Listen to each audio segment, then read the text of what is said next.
Go for it.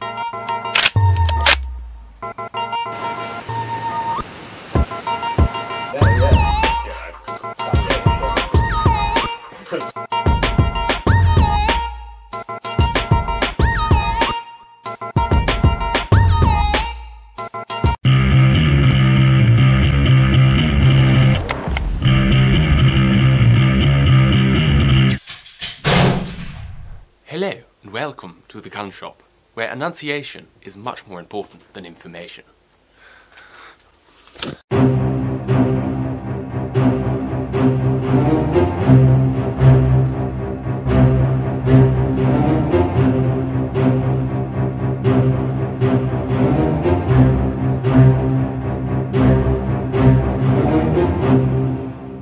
So we had a little power cut, as you've just seen. As you can see this morning, we have a carnage of every single torch in the shop was taken out for testing. And the Hawk night vision stood up quite well, although it was still a little bit light from the daylight outside for it to work too effectively. This worked well. This worked very well actually. The little light forcer or whatever it's called, but that's not to be surprised about. The Primus Blood Hunter was, you know, it's not really a torch. It's more of a blood picker-upper. Obviously, the lead ray IR didn't help. And this was absolutely awful. The optic fibre. We don't sell these. This was just given to us. That was pretty poor. Anyway, there is the lamp review.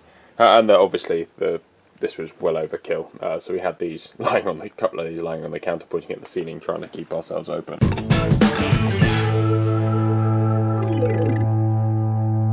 Welcome to another workshop vlog section, and we're going to start today with this little beauty here. This is a FAS air pistol. I probably should have brought you up earlier, but I didn't, so here you go. Yeah, it's in for a full service. And as you can see, I mean, it wouldn't open because it was jammed open, but if you have a look at the seals here, you'll get a vague idea of how long it's been since the service. Obviously seals should be, you know, not crumbling like this. And this is the reason air guns need to be serviced. It's usually the reason they leak, if it's not something more complex. Because O-rings have a life, obviously. There you go. Also, putting the wrong type of oil or solvent in with them will make it work even faster. As you can see, there's another seal there, and it's replacing. That seal actually looks right. And hopefully, we'll put this back together and it will work a treat. Fingers crossed. There is little less frustrating in the world than ordering a seal kit and then sending you a seal kit with the gun's name on it. None of the seals actually fit.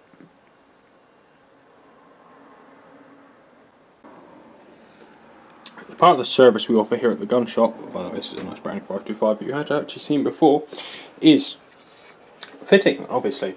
And what we do is we do a sort of first fit service and a second fit service, so that once you've had your gun fitted, you come back, and your second fit, we sort of fine-tune what we're doing. We fitted this pad. The customer didn't actually like it. It just caught on his jacket, so we're going to fit a hard section skeet pad to it instead. Looks a bit like this. So you've got that slippy bit at the top, you've still got some recoil absorption, not much, but you know, it's certainly softer than a hard plastic plate. Right, now she's on there. Obviously not perfectly, we've got a long way to go, but not that far to go. A lot less than we had. However, this bit obviously takes about 90% of the time.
Where's the deer? Where's the deer, boy?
Well, so as you see, we just fitted a KRG Bravo chassis to a Tikka T3. I didn't show too much of the process, but did show it because it's nice, it's pretty.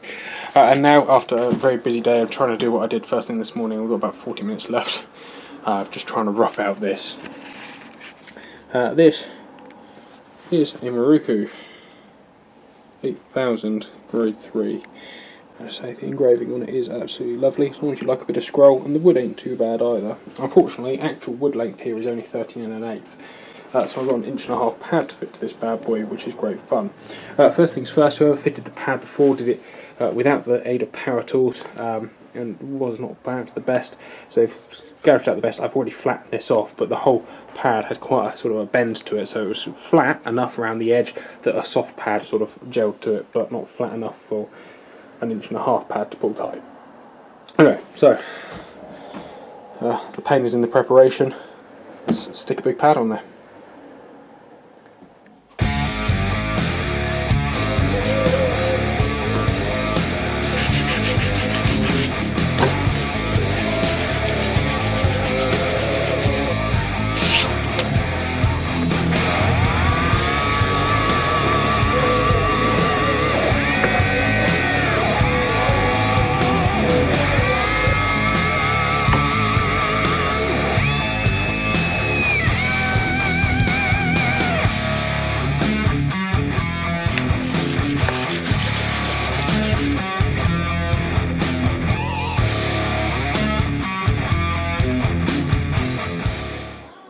Ta-da!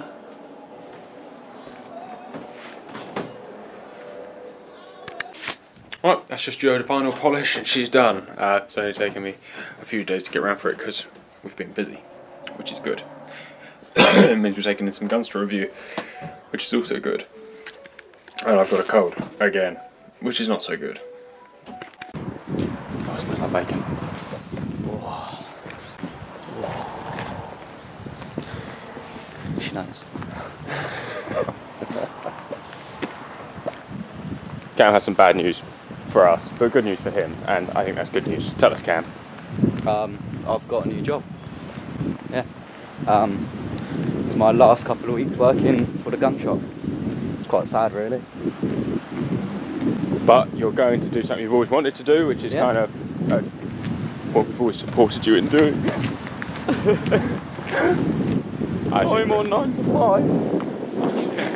Yeah, I was going to say, no more 8 o'clock dragging yourself out of bed. No, I'm looking forward to it. It's going to be good. Cool, what are you doing? I'm working on a mixed pheasant and partridge estate up in North Wales. Oh, that's lovely. Yeah. North. Going to be a bit altitude sickness up there, I reckon. So you'll die cold within about 3 weeks. Yep. Hopefully there's plenty of sheep to keep you warm.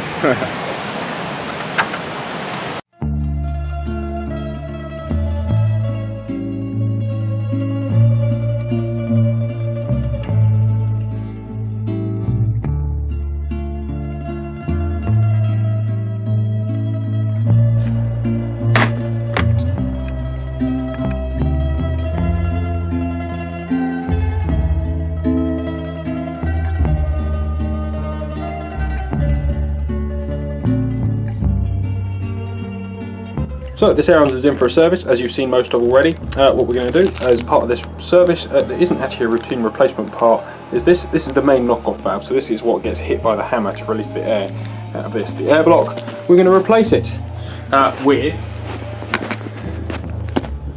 that. It's a brand new one, as you can see. It's black plastic, not white plastic, and actually the colour has changed, but also the material's changed. The new valve, knock-off valves are much better. Not that it wasn't sealing before, but as you can see, it's started to discolour and disshape a little bit. So, pop this in, and hopefully it should be right as rain.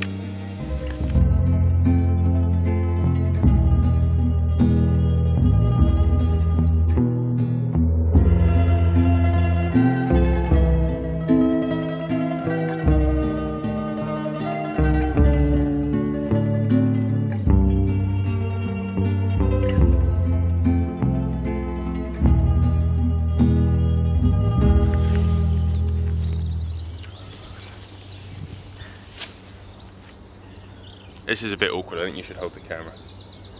Really? Well, should we try it for a bit?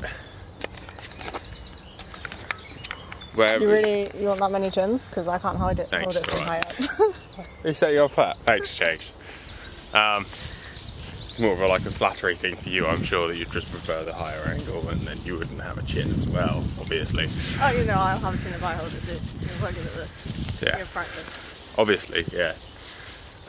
Plus, it does take a strong arm to hold a camera up like this for as long as we do. Anyway, we have some news.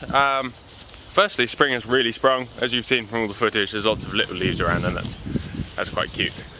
We've gone and got the game camera, which we've had in 2 separate places. It's exciting. But the real thing we'd like to discuss with you today is the concept that Sainsbury's have released of a no-touch chicken packet. I'm really unhappy about this existence. If you're gonna eat chicken, maybe you should touch it? Well, yeah, my thoughts are that, we're so disconnected from where the meat's from in the first place that actually, sorry Jason, I'm gonna have to, because, well, I was getting tired. We're so disconnected from where meat's from in the first place that chicken still isn't really actually from a chicken. Anything they do really is share a name in most people's minds. Now the concept that you don't even have to touch it, because touching it is gross, I just can't get my head around, at all. I'd love to know your thoughts on the thing. I don't really have a lot more to say about that I just don't get it. I don't find chicken that gross. If you do find it gross, you could not eat it. I think the better option if you find chicken gross until it's cooked is just to not to eat chicken. Or to get someone else to cook it for you. Or maybe to just reevaluate your life. If you're going to eat a dead bird, maybe you should hold the dead bird in your hand and go, Thanks, dead bird. You know the grosser thing than this? How you were brought up and killed. But, you know, let's not think about that. Anyway, that's pretty much all I have to talk about this week in the news.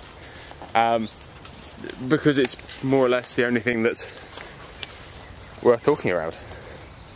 Karina probably would buy no touch chicken. I don't know, like, I assume it's going to be more expensive, right? My thoughts are that it's going to be more expensive diced chicken in a packet that you can put your hand inside, like a sub packet. But I don't really know. It'd be interesting. Would it be interesting? Just buy chicken. Just chicken breast. You could buy an actual chicken and just go from scratch.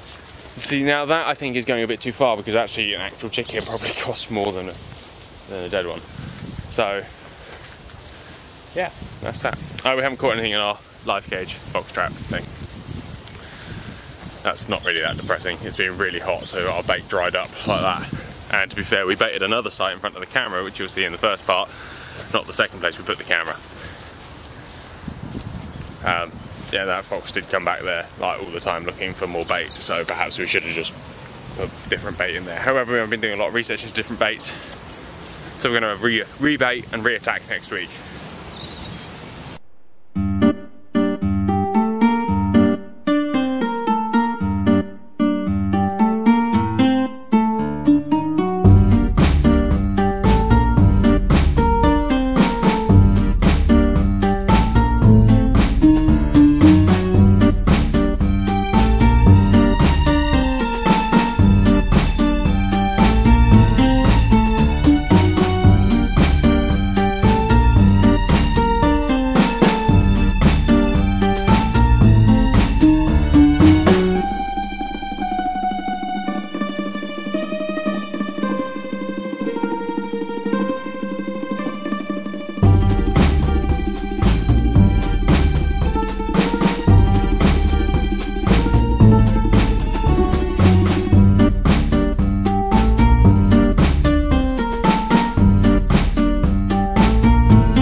So we sold this gun to a guy and they sent it down to us. It was a special order, caliber and all that sort of thing.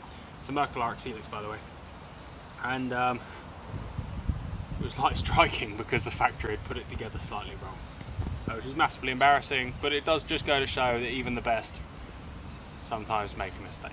However, because we're the gun shop and me, we stripped it apart and tried to figure out what the problem was. Didn't try. I figured out what the problem was. It just took a few moments, and now it works.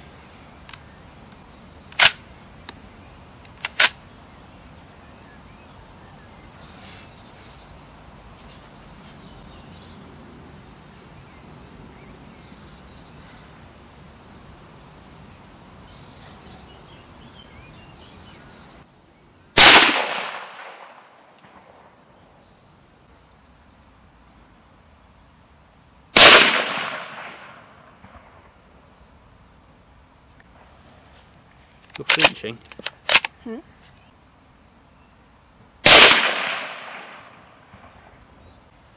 So Karina, can we have your first impressions of the 270 Not For Girls caliber? It's loud and kicky, and I've made literally the worst group I've ever made. It is the flinch maker. It really is. Yeah, but I wouldn't stand on the other end either. So. Fun though. Very fun.